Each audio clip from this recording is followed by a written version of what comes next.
भगवान बनना है, भगवान के बाजू में बैठना है, वो भगवान बनने की कला को आत्मसात करना, भगवान बनने की हैसियत को अपने अंदर लाना है। और प्रभावना पर अपनी बात का सारभूत उन 8-10 प्रवचनों की बात अपन करेंगे कि तीर्थंकर बनना है, क्योंकि निश्चित ये मान के चलना कि भावना की प्रकसता का नाम ही प्रभावना है। और प्रभावना की जब बात आती है तो सामने वाले को इम्प्रेशन जमाना या सामने वाले को अपने प्रभाव में ले लेना, इस पर दृष्टि प्राय हम सबकी चले जाती है। परंतु जिस प्रभावना की बात मैं कर रहा हूँ वो प्रभावना ऐसी है जिसमें किसी के ऊपर प्रभाव नहीं पड़े, अपितु ऐसी कि सामने वाला भीतर से अंदर से प्रभावित हो जाए, अंदर से परिवर्तित हो जाए। एक सच्चा धर्मात्मा जिसने बहुत कठिनाई से मार्ग पाया हो, उसकी अंतस की ये प्यास होती है कि जिस मार्ग को मैंने पाया है, मैंने अपनाया है और जिससे मैं परिचित हुआ हूँ, बस उस मार्ग से सबको परिचय में लाना है, सब उस मार्ग को अपनाकर अपना कल्याण करे। जिस मार्ग से मैंने दुखों को दूर किया, सबके दुख दूर हो, ये भावना उसकी होती है। क्योंकि जैसे सदियों से जो अंधेरे में अभिषिप्त हो और कहीं एक प्रकाश का दर्शन का सौभाग्य जिसे मिल जाता है तो उसका वो अंधेरा छूट जाता है, तो अंधेरा कहीं रहे नहीं। इस भावना से सभी चाहते हैं कि उसका उजाला सब ले। और पंचम काल के इस सुनहरे इतिहास के पन्नों पर जब हम पलटाएंगे और विगत काल में हम देखेंगे कि प्रभावना और प्रभाव किसी संत का पड़ा है, तो मुझे बड़े गर्व के साथ कहना होगा कि वो पूज्य गुरुदेव मेरे मम गुरु आचार्य भगवान विद्यासागर जी महाराज ने जो प्रभावना करी है, भूतो न भविष्यति। उनके प्रभाव से जैन नहीं, अजैन भी अछूते नहीं रहे हैं, बल्कि जैनों से ज़्यादा वो तो अजैनों के छोटे बाबा विद्यासागर जी महामुनिराज थे। बुंदेलखंड की इस धरा को उन्होंने धर्म धरा बनाकर पूरे भूमंडल में इसका यशोगान गुंजायमान कर दिया। उन्होंने अपनी साधना के बिगुल से सबको मोहित कर लिया और जैन संस्कृति के इतिहास में अपना नाम अजर अमर कर लिया। उन्होंने तप की आराधना से संत महंत और मठाधीश बने। ऐसे गुरु ने भी अहोभाव से उन्हें स्वीकारा है, जो उन्होंने अपने जीवन में हर पल, हर क्षण, हर समय सिर्फ और सिर्फ जीव मात्र के कल्याण की भावना से जो उनका हृदय सारोबार था और जिन्होंने अपने उन महनीय कार्यों के माध्यम से सबको अपना बना लिया, क्योंकि जन कल्याण की उनकी जो सेवा के अंदर की भावना थी, उस भावना से वो हमेशा हमेशा तक, युगों युगों तक याद रखे जाएंगे। और जो मैंने मंगलाचरण प्रभावना का तैयार किया है, वो मंगलाचरण आपके बीच में रख रहा हूँ।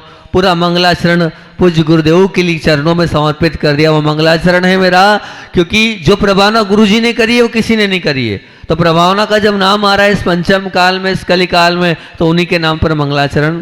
कि तीर्थंकर बनना है तो हथकरघा के वस्त्र पहनकर करो प्रभावना। तीर्थंकर बनना है तो गौशालाओं के मुख पशुओं को पाल कर करो प्रभावना। तीर्थंकर बनना है तो प्रतिभा स्थली में बहनों को पढ़ाकर करो प्रभावना। तीर्थंकर बनना है तो पूर्ण आयु के उन शुद्ध औषधि को लेकर करो प्रभावना। तीर्थंकर बनना है तो शांति धारा के मर्यादित दूध से बने पदार्थों को लेकर करो प्रभावना। तीर्थंकर बनना है तो पूरी मैत्री के वो जो शुद्ध उत्पादन है, उन शुद्ध उत्पादन को लेकर करो प्रभावना। और तीर्थंकर बनना है तो हिंदी के शुद्ध शब्द बोलकर करो प्रभावना। और तीर्थंकर बनना है तो मुख माटी और हाइको जैसी कृति को पढ़कर करो प्रभावना। ये पूरी प्रभावना पूज्य गुरुदेव की उन मंगलाचरण की इन 8 बातों में मैंने सजोई है। हथकरघा के वस्त्र पहनकर करो प्रभावना का तात्पर्य प्रभावना जीवन का लक्ष्य होना चाहिए, जो कि अच्छा हो और उसे अपनाकर जीवन में हम लाकर सबको बताकर, सबको दिखाकर हम अपने अहिंसा धर्म के ध्वजा को दिग्विजय की ओर ले जा सकते हैं। और पूज्य गुरुदेव ने अहिंसात्मक दृष्टिकोण के साथ जन कल्याण का महत्व देते हुए, रोजगार की चिंता करते हुए और सबको अपने अपने पैरों पर खड़ा करने की दृष्टिकोण से, सबको स्वतंत्र बनाने के दृष्टिकोण से वो हथकरघा की एक बहुत महती एक कड़ी हम लोगों के बीच में रखी। और उसके बावजूद उसकी उस हथकरघा के माध्यम से। सच पूछा जाए तो न जाने कितने घरों में चूल्हे जल रहे हैं, कितने गरीबों के आंसू हथकरघा ने पोंछ लिए, न जाने कितने लोगों की वो बैसाखी हथकरघा बनी हैगी। जब आप देखेंगे कि जेल में भी हथकरघा है, जहाँ पर वो कैदी जो अनेक प्रकार के पाप से लिप्त थे, लेकिन पूज्य गुरुदेव की उन अनुकंपा के माध्यम से, आप ज़्यादा दूर मत जाओ, सागर चले जाओ। अभी सागर जेल में विधान किसने किया? हिंदू, मुस्लिम, सिख, ईसाई सब धर्म वालों ने मिलकर वहां पर क्या विधान किया? उन जेल के कैदियों ने विधान किया। क्या कारण था? वो हथकरघा। क्यों? क्योंकि उनके आंसू गुरुदेव ने पहुंचे, उनकी पीड़ा गुरुदेव ने समझी। बाकी सब क्षेत्रों में तो सबने विचार किया, लेकिन जेल के उन कैदियों के विषय में अगर किसी ने सोचा है तो पूज्य गुरुदेव ने सोचा है। और उनके माध्यम से आज सभी लोग जो सात्विक और शुद्ध बनते चले जा रहे हैं, यही तो सच्ची प्रभावना है। और बहुत बाकी सब ध्यान रखना, ये सक्रिय प्रभावना जो दिख रही है, जो दिख रही है वो सक्रिय प्रभावना है। तो ऐसे हथकरघा से पूज्य गुरुदेव ने बहुत बड़ी प्रभावना करी है, और हमारे गुरु तो बहुत प्रभावना करी, पर हमें भी उस हथकरघा को अपनाकर पूज्य गुरुदेव के उस सपने को और ऊंचाइयों तक ले जाना है। हमारे वस्त्रों में भी हथकरघा आना चाहिए। हम जो पहन रहे हैं वस्त्र, क्योंकि निश्चित रूप से वो अहिंसा का भी एक पैगाम, एक संदेश, एक सबके बीच में उद्बोधन दे रहा है वो हथकरघा। उस हथकरघा को आप लोग अपनाते हैं कि नहीं अपनाते, मुझे तो नहीं पता, अपना रही कि कम से कम भगवान के और आहार के वस्त्र तो आपके लिए हथकरघे के होने ही चाहिए। बहुत अच्छा है, तो आपने गुरुदेव को माना है, नहीं तो समझ लेना आप गुरुदेव की जयकारा तो बोल रहे हो, लेकिन गुरुदेव को मान अभी नहीं रहे हो। फिर तीर्थंकर बनना है तो गौशालाओं में मुक्त पशुओं को कलो पाल कर करो प्रभावना।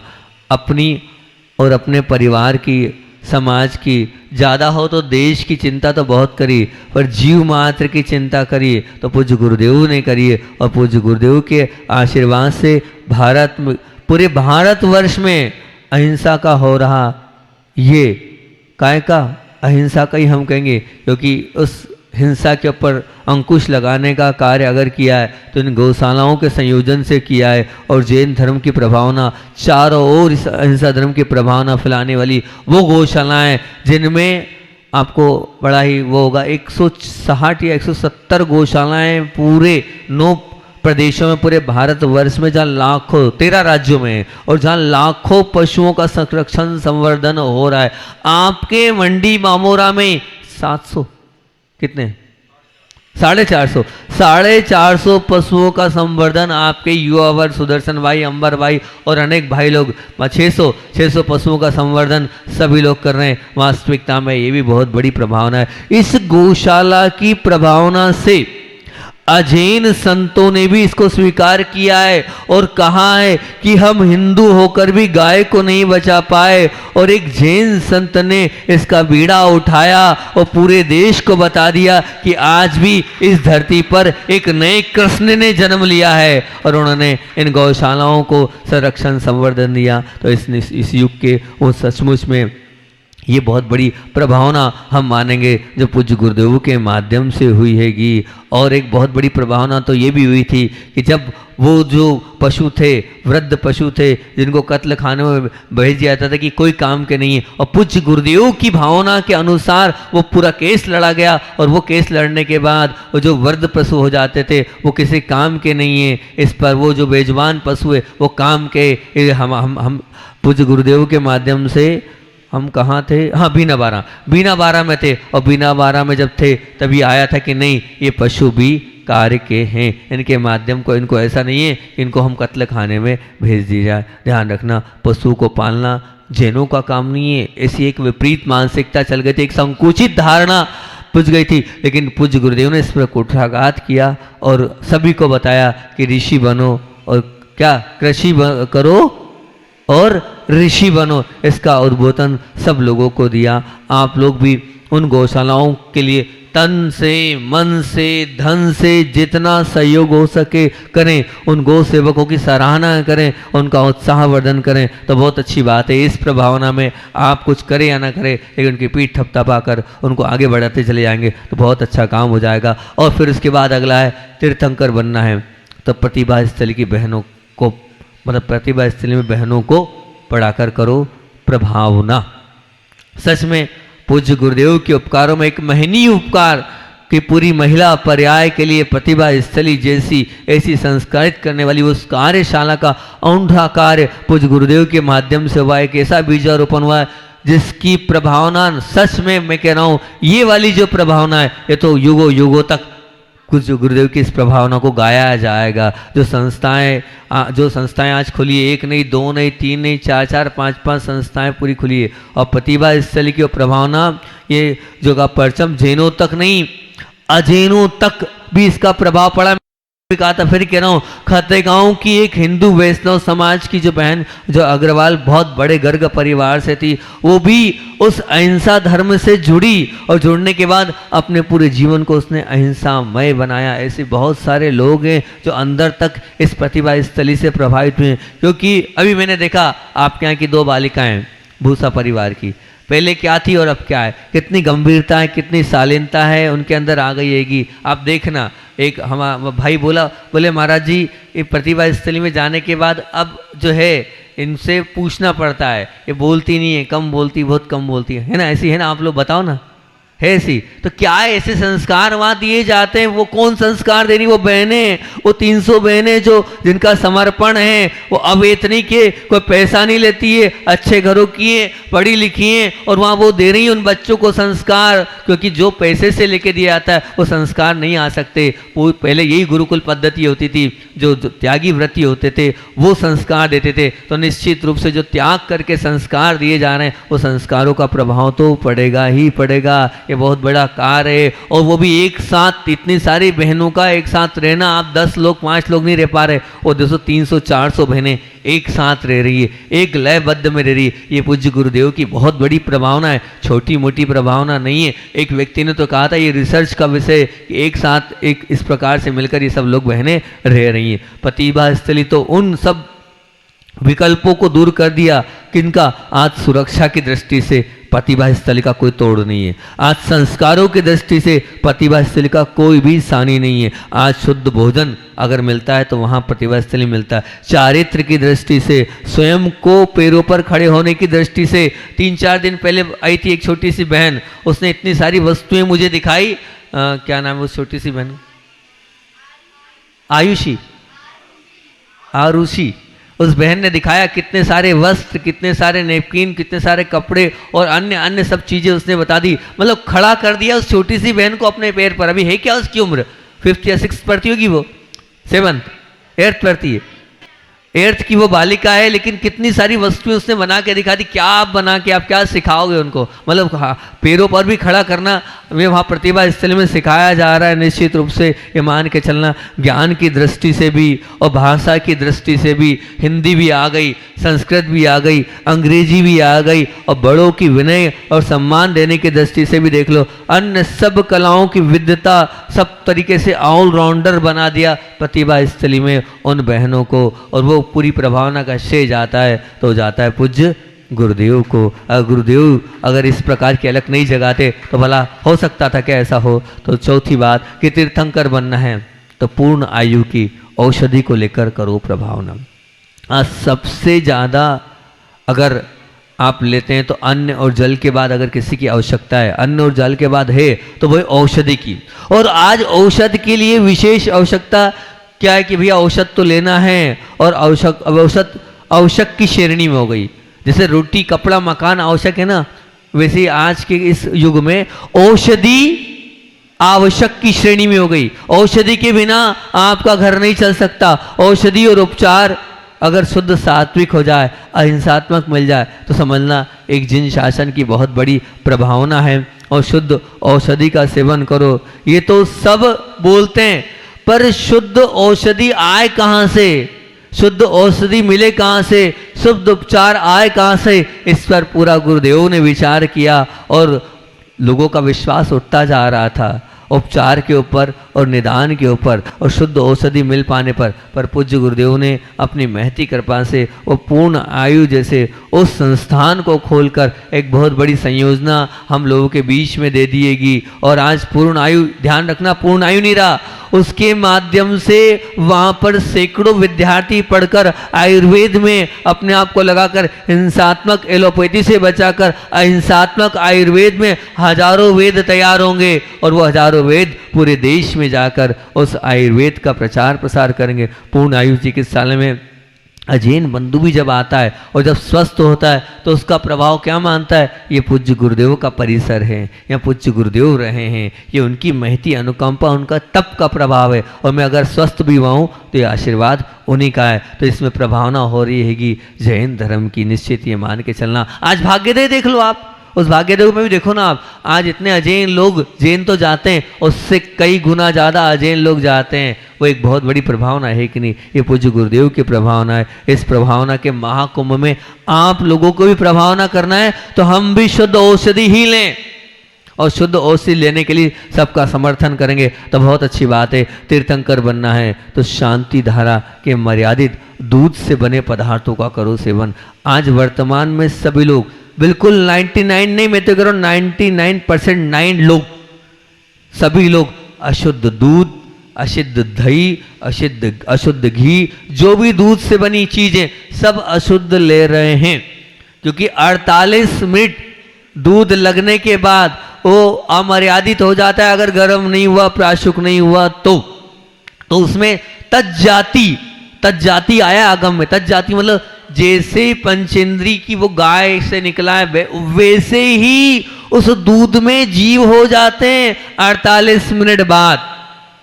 और कोई भी मेरे ख्याल से ऐसा नहीं है यहाँ पर कि जो 48 मिनट के पहले दूध गर्म हो जाता है। एक भैया बैठे हमारे सोनू भैया बोल रहे हैं, 2 राजेश भैया हैं, 3 बहुत अच्छा, हम बहुत, ये 2-3 परिवार वाले हैं, बहुत अच्छी। आप लोग अगर कर रहे हैं तो बहुत अच्छी बात है कि 48 मिनट के पहले दूध गर्म हो जाना चाहिए। अगर नहीं हो रहा है, बहुत कम लोग, गिने चुने लोग हैं जो ऐसा कर पा रहे होंगे। ये बामोरा समाज मेरे ख्याल से 120 घर की समाज होगी, है ना, 120 में 4 घर, क्या रेशो है आप बताओ। 4 घर है तो 120 में 4 घर कह रहे हैं, 3-4 परिवार वाले बोल रहे हैं हम कर रहे हैं। बाकी तो देखो ना 99% लोग क्या अशुद्ध दूध का ही सेवन, मतलब अशुद्ध दूध ही हो रहा है, ये मानना। इस पर गुरुदेव का चिंतन गया। दूध अशुद्ध ठीक है, लेकिन आप जो घी खा रहे हो, बिना घी की कोई रोटी नहीं खा रहा है, और आप रोटी के बिना घी बिना रोटी खा नहीं रहे हो, अमर्यादित घी। उस पर गुरुदेव ने विचार किया और उसी को लेकर मर्यादित दूध और घी आप लोगों तक मिले, और साथ साथ में वो घी भी पुरानी पद्धति से मिलना चाहिए, अर्थात वो जो जमता था उस जमाने के माध्यम से, और उसके माध्यम से मथता था, उस मथने के माध्यम से वहाँ पर वो घी मिलता है। जो वास्तविकता में वो घी नहीं है, वो औषधि है।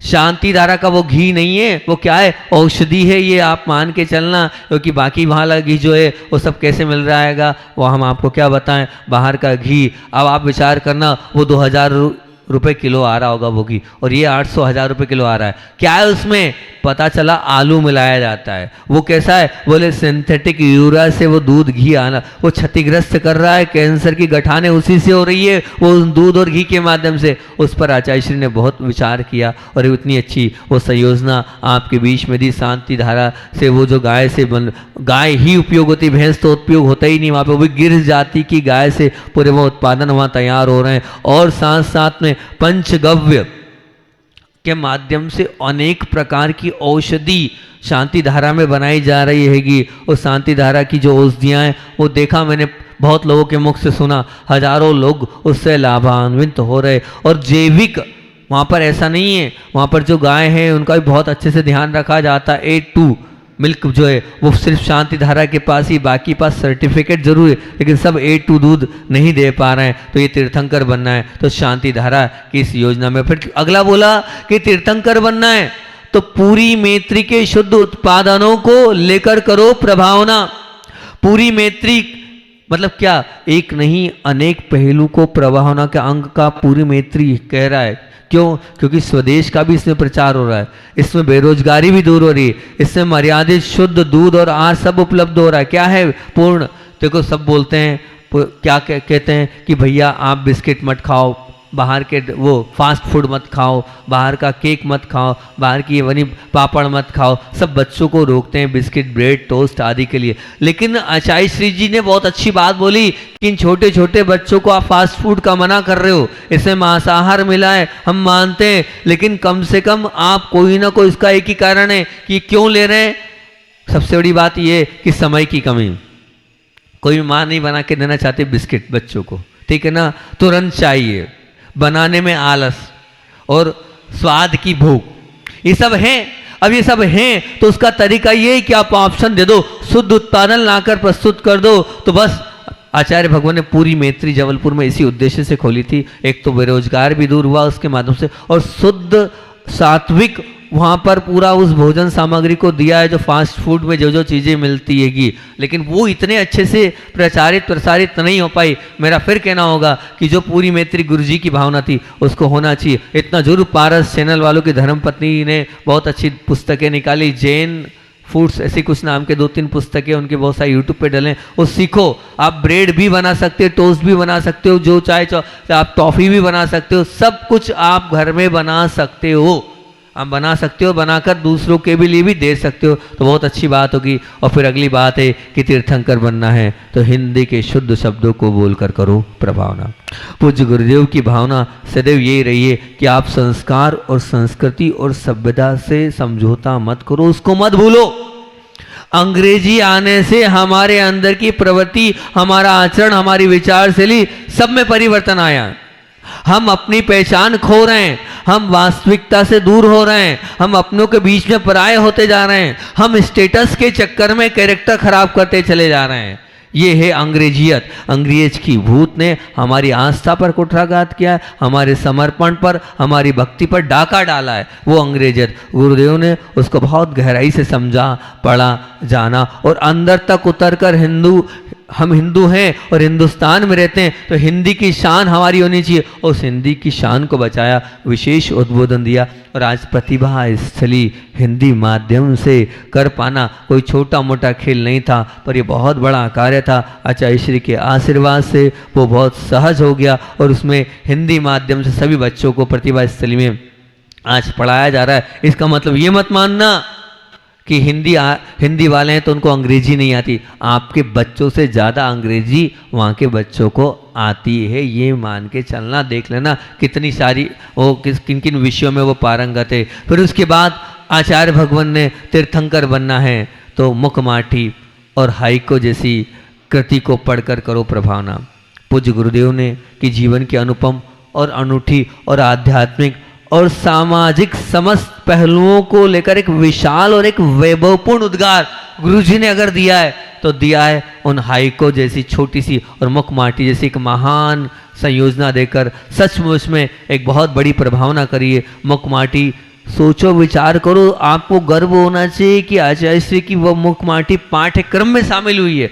मध्य प्रदेश सरकार ने भी शामिल करी है, और अनेक विश्वविद्यालयों के कोर्स बुक में कितनी सारी पीएचडी, कितनी सारी डीलिट, कितनी सारी विद्यावारिधि उस मुखमाटी पर हुई है। ये एक वैसे तो ग्रंथ हैं, जितने ग्रंथ जैन धर्म में हैं उतने धर्म किसी संस्कृति में नहीं है, किसी भी धर्म में नहीं है।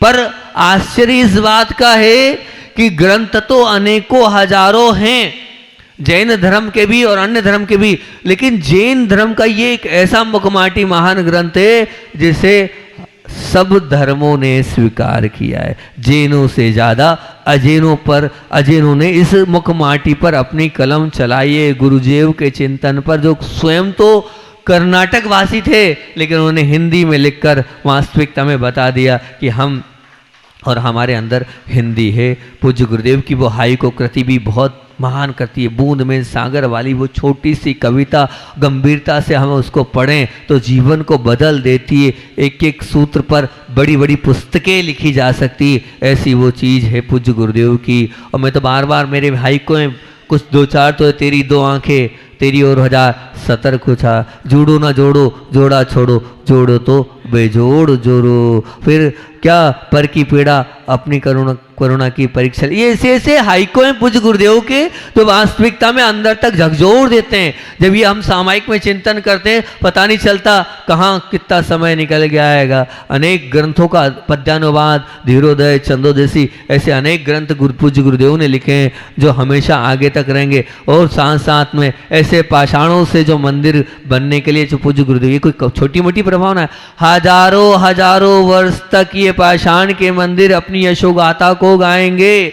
और बड़े बाबा का वो जो बड़ा आसन, जो विशाल मंदिर खड़ा किया है, एक बहुत बड़ी प्रभावना है पूज्य गुरुदेव की। क्या छोटा मोटा काम है क्या?